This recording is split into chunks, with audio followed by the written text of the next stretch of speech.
बरं चला आता खूप वेळ गप्पा मारतीये मी इथे, कामाकडे लक्ष देते. तो माझा खडूस बॉस ओरडेल मला. बरं जानू, परत एकदा थँक्यू बरं का. बाय. आई काय झालं, कसला विचार करताय? काय ग?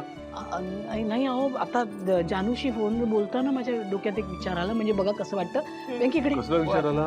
आता एवढं दुकान तर आहे, म्हणजे लोक इथे येऊन खरेदी करतीलच, पण या लोकांनी पण ते असं ऑनलाईन सुरू केलं तर म्हणजे मग जास्त व्यवसाय होऊ शकेल ना.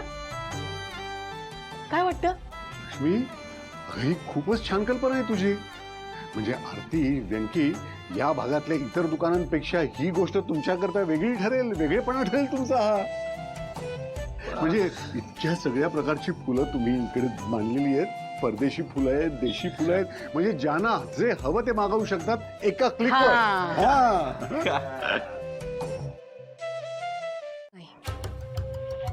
एक डाव फसला म्हणून मी सहजासहजी हार पत्करणार नाही. माझ्या आणि माझ्या नवऱ्याच्या भविष्यासाठी प्रयत्न करत राहणार. होपर्यंत या गाडे पाटील कुटुंबामध्ये आम्हा दोघांना मान मिळत नाही तोपर्यंत मी कोणाला सुखाने जगू देणार नाही. त्यासाठी वाटेल ते करावं लागलं तरी चालेल. वाटेल तितका पैसा मोजायला मी तयार आहे, पण सिद्धूची उमेदवारी केलीच पाहिजे. बरोबर आहे. तुम्ही काही काळजी करू नका मॅडम. सिद्धराज दादांची उमेदवारी तर रद्द होईलच, पण आदिराज दादांना देखील मी त्यांचा मान नक्कीच मिळवून देईन. आता जे काही करशील ते कागदोपत्री आणि पडद्यामागूनच करशील. ते गोळीबाराचं प्रकरण अजून मिटलेलं नाही. त्या सिद्धूचा बिमोड झालाच पाहिजे. नक्कीच.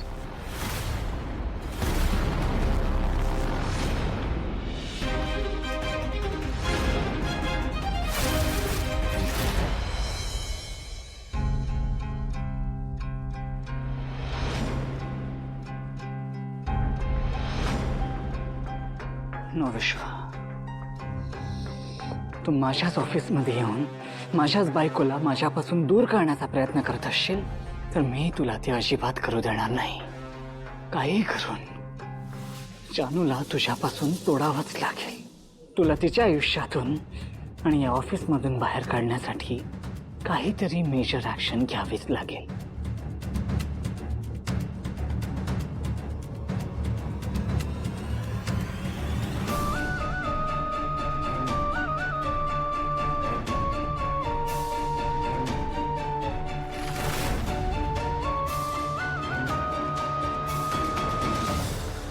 येस, आत्ता जानूला माझ्यापासून कोणीच लांब ठेवू शकत नाही.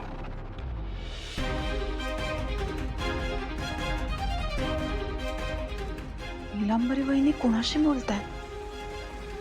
नक्की काय चाललंय यांचं?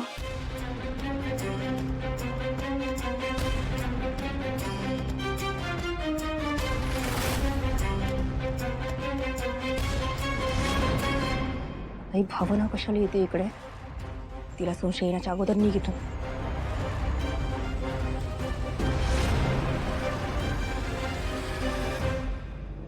काय झालं वहिनी? तुम्ही काय बोलत होतात त्या माणसाशी? प्रोटेक्ट करण्यासाठी. कोणापासून? माझ्यापासून. विश्वा, जानू is the love of my life. तू इमॅजिन करू शकणार नाही इतकं प्रेम आहे माझं तिच्यावर.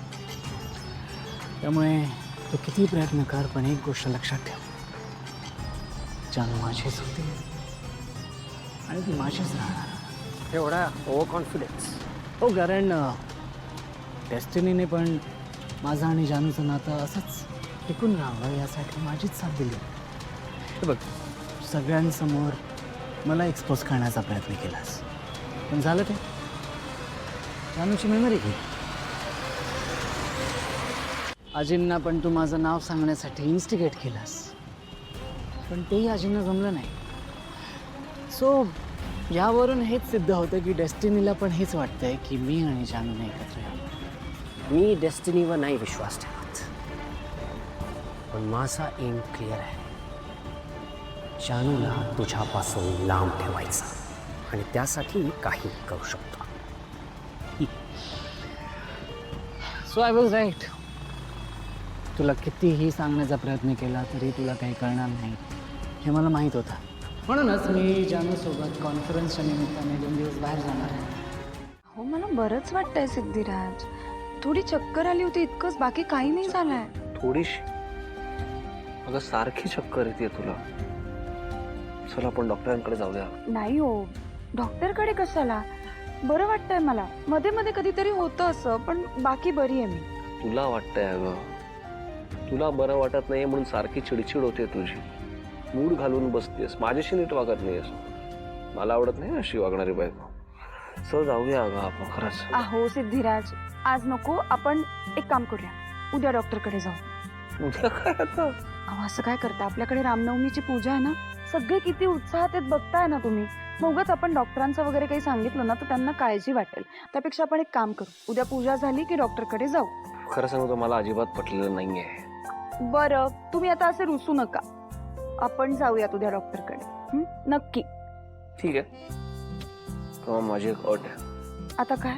तुला बरं वाटत असेल ना तर आपण एक गंमत करायची. गंमत? आपण काय लहान आहोत? काही बोललं की तू असं काहीतरी बोलतेस ना, मग मला नाही आवडत आलं. बरं सांगा, काय करायचंय? तर मी तुझ्या पायावर काहीतरी लिहिणार आहे आणि तुला ते ओळखायचं. हा गेम तर आपण आनंदी बरोबर खेळतो.